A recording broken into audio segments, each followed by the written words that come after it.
मुझे एक बात बताएं, ये जो ग्रह हैं हमारे सूर्य, चंद्रमा, राहु, केतु जी, ये हमसे क्यों रूठ जाते हैं बार बार? ये ग्रह किसके कारण प्राप्त हुए? नहीं पता, आप बताओ। शरीर से ही ना। जी। शरीर किससे प्राप्त हुआ? माता पिता से। माँ पिता से ना। माँ पिता कौन है? पिता सूर्य, माँ चंद्रमा। अच्छा। सारे ग्रहों की जो शक्ति है वो कहाँ से प्राप्त होती है? सूर्य से। जी। चंद्रमा से। जी। अब आप घर के ग्रहों को तो आप पूछ नहीं रहे और बाहर सोच रहे जा जाके सब ग्रह शांत हो जाएं, वहाँ पूजा करा लो, वहाँ पूजा करा लो, वहाँ पूजा करा लो। अरे कोई जरूरत नहीं किसी पूजा की। अगर आप अपने माँ पिता को प्रणाम करते हैं ना और उनकी सेवा करते हैं तो आपको किसी भी पूजा की जरूरत नहीं है। मतलब जो बाहर दान पुण्य करता है, किसी गरीब को, किसी नीडी को खिला रहा है, और घर में माता पिता को नहीं पूछ रहा, तो कोई फायदा नहीं दान पुण्य का भी। क्या फायदा ये तो बताओ। और मंदिर गुरुद्वारे जाने का भी कोई फायदा कोई नहीं। फायदा नहीं। भाई सबसे पहले भगवान कौन है? माता पिता। जिसने अपने माँ पिता की सेवा कर ली उसने सब कुछ जीत लिया।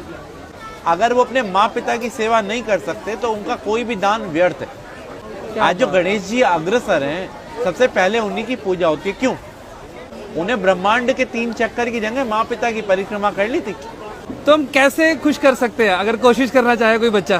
भाई अपने माँ पिता से पूछो उनको कहाँ जाने की इच्छा है। अगर आप कैपेबल हैं तो उनके साथ जाओ, उनको तीर्थ कराओ, उनको अच्छी अच्छी चीजें जो उनको पसंद हो वो खिलाओ, उनको उनके पसंद की चीजें ला के दो। बेटा तो फिर भी एक बार वो कह देगा बेटा ये नहीं, ये ला दे, ये नहीं। माँ को कुछ नहीं चाहिए, माँ को तो ही चाहिए उसका बेटा उसकी सुन ले। हाँ।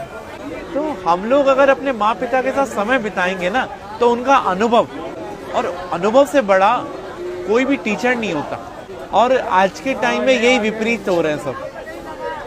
सास ससुर को और बहू को प्यार करते हैं, बेचारी माँ जिसने जन्म दिया उसे जयराम जी की कर देते हैं। जिसके कारण सास ससुर और बीवी मिली है, सब मिले, उसको हम भूल रहे हैं। उसको हम भूल रहे हैं। तो यही हमारे असली कर्म है, बस बाकी सब ढोंग है। हमारा तो कर्म ही सिर्फ अपने माँ पिता की सेवा है, अपने माँ पिता और गुरु। प्रातः काल उठकर रघुराई, माँ पितु गुरु चरण नवाई। भगवान राम भी सुबह उठते ही सबसे पहला काम यही करते थे। माँ पिता की ही सेवा हर एक मनुष्य ने करी और वो भगवान बना। अरे वाह। और फिर उसको कोई ना तो ग्रह तंग करेंगे और ना ही कोई पितृदोष होगा, और उसके पूर्वज भी खुश, सब कुछ खुश। तो राहु केतु फिर तभी आकर परेशान करते हैं। भाई राहु केतु कौन है? बुध, चंद्रमा, सूर्य, शुक्र कौन है? शनि कौन है? हमारे पास रहने वाला एक व्यक्ति राहु है, एक केतु है, एक चंद्रमा, एक सूर्य, एक शनि है। तो हम इन सबको भाई सब